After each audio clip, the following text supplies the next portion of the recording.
talk to you, frequent critics, by the way, of President Trump, particularly on Russia. You asked him about this Washington Post reporting about Senator Jeff Sessions, that he spoke twice, and I just want to tell the viewers, spoke twice with Russia's ambassador to the U.S. and did not disclose that during the confirmation hearing. I want to play part of Graham's response, and then we'll talk, Dana. Here it is.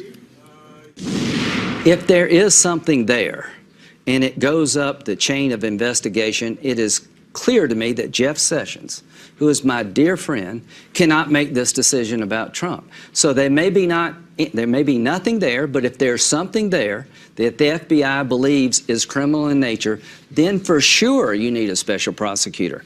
If that day ever comes, I'll be the first one to say it needs to be somebody other than Jeff. So, Dana, what happens? How does this play out? Well, as you just heard him talk about, there's still a big if.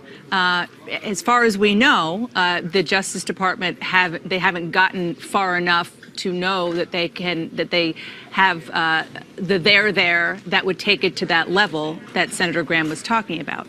But that's one issue. The other issue is, why didn't Jeff Sessions talk about this, disclose this during his confirmation hearings? You heard Senator Graham, who's on the Judiciary Committee that oversees and was the first sort of line to approve Jeff Sessions, had the confirmation hearings.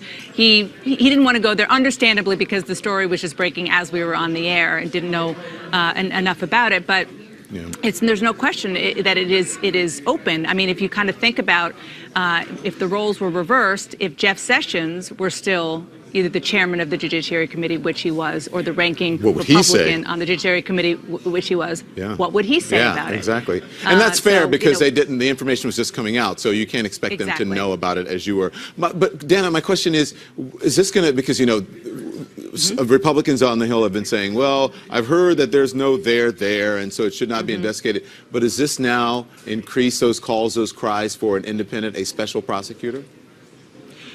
Sure. And Senator Graham said that he didn't use his name, but effectively agrees with Darrell Issa about the need for a special prosecutor if they come to the point inside the Justice Department, the FBI, that there is a there.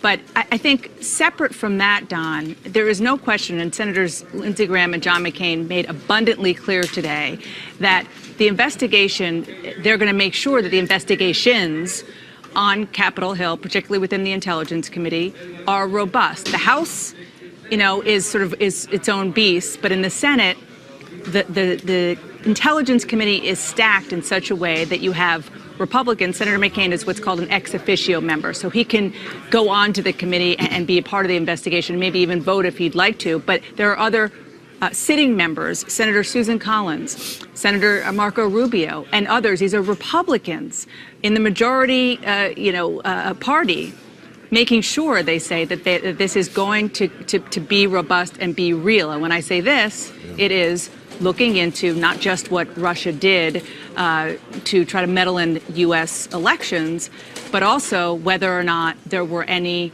contacts or, more importantly, collusion between anybody in the Trump campaign and the Russian government. Okay, Dana, stand by. I want to bring in Margaret and Mark. But first, before I bring you guys in, I want to play. This is what Attorney General Jeff Sessions told Senator Al Franken during his confirmation hearings. This was back in January. Listen to this. If there is any evidence that anyone affiliated with the Trump campaign communicated with the Russian government in the course of this campaign, what will you do? Senator Franken, I'm not aware of any of those activities.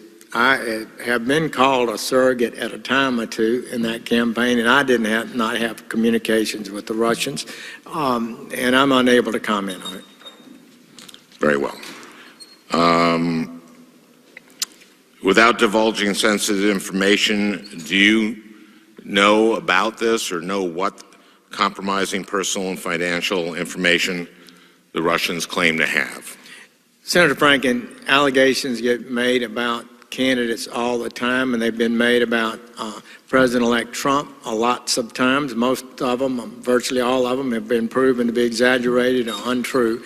I would just say to you that I have no information about this matter. I have not been in on their classified briefings, and I'm not a member of the Intelligence Committee. And Totally So I'm fair. just not able to give you any comment on it at this time. So, Margaret, you've heard that. As a Republican consultant, first of all, what are your thoughts on this? Is this bad?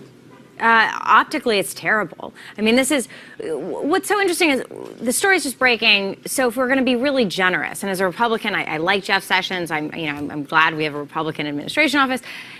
It is really strange and troubling that two senior administration officials have had now proven contacts with senior Russian officials and lied about it and hid it. Right. So what's concerning to me as a Republican supporter of this administration is not necessarily the crime, but the cover-up. Right. It's why has Jeff Sessions in his confirmation hearings not being truthful with Al Franken, especially at a time when all of the background discussion, the backdrop in the discourse against those hearings was Russian intervention in U.S. elections. So it's not like it wouldn't have just occurred to him, or he would have completely forgotten that he met with the Russian ambassador in the United States. And by the way, to say this is because of his capacity as a senator in the Armed Services Committee, certainly you can say that. But then why did no other member of the Armed Services Committee meet with the Russian ambassador? But if you're meeting with a Russian ambassador, I mean, come on, we meet people all the time, and I'm sure that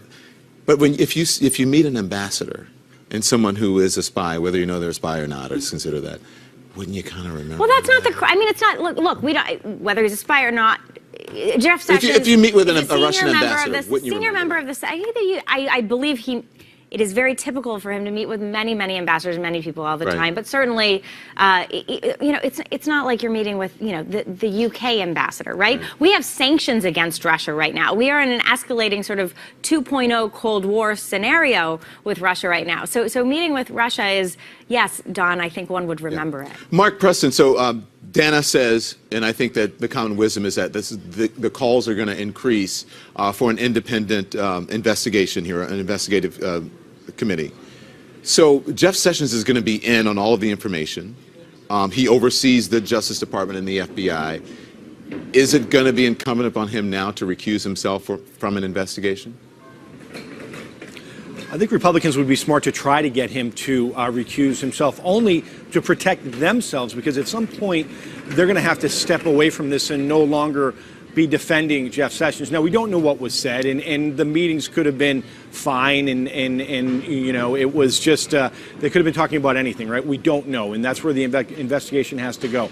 But However, it could be innocent, but I mean, to Margaret's point, is like, if you don't, why not just say that you met with them? Listen, they could have not, they could have talked about nothing, who knows? But still, to Margaret's point and to other folks, they did have those meetings, and to say you didn't meet with someone is just factually not true. But go on, Mark. No. And in fact, I was getting that because I actually agree with you. Contextually, the timing and the fact that it was on multiple occasions, meeting with the Russian ambassador at a time when there was concern about Russia having influenced our election. In fact, John McCain just said tonight, Don, have no doubt what the Russians try to do to our election could have destroyed democracy. I mean, that's a pretty heavy statement coming from somebody like John McCain regarding a nation that we think may have tried to influence our elections here. So having our Attorney General right now, having met with them during the campaign, optically it looks bad,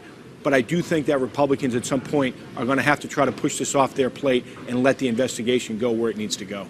What is the impact here, Dana, on what Evan's reporting, what the Washington Post is reporting of these meetings taking place in the sidelines at the Republican convention? What's the impact?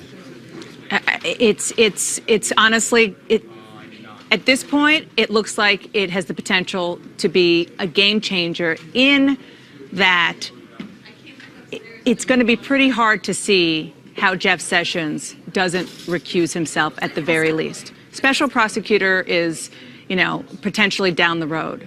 But in the short term, the question now, as we're hearing more about this, is should he recuse himself? Mm-hmm. And the calls are likely to come. And it's one thing to come from Democrats, but it's quite possible, even probable, we're going to hear from more Republicans to do it for the reason that Mark just said, to protect themselves, to protect the integrity of whatever investigation is going on, so that at the end of the day, they don't have people saying, oh, no, it wasn't real. because you have the chief law enforcement officer, the head of the Justice Department, who was potentially compromised. Margaret, I know you want to get in, but I need to report this. Representative Elijah Cummings calling on Jeff Sessions to resign at this moment. What's your response? Well, I mean, look, it's a bit early. You would expect that of Elijah Cummings. I mean, he's a partisan Democrat, and I think, partisan Republicans often react very strongly when Democrats do things. Look, the problem, I think Dan is right. The issue here is about recusal first and foremost, because you can't have the head of the Department of Justice that oversees the department that is in charge of investigating domestic espionage somehow have met with a top Russian spy twice during the campaign when we know that that government was trying to intervene in U.S. elections. So simply for optical reasons, but then also for political and pragmatic reasons, the recusal is sort of the bare minimum that's necessary. We have to remember, Mark, that Loretta Lynch recused herself from any decisions regarding Hillary Clinton because of that meeting of Hillary Clinton and Loretta Lynch, who was Attorney General at the time, on the tarmac.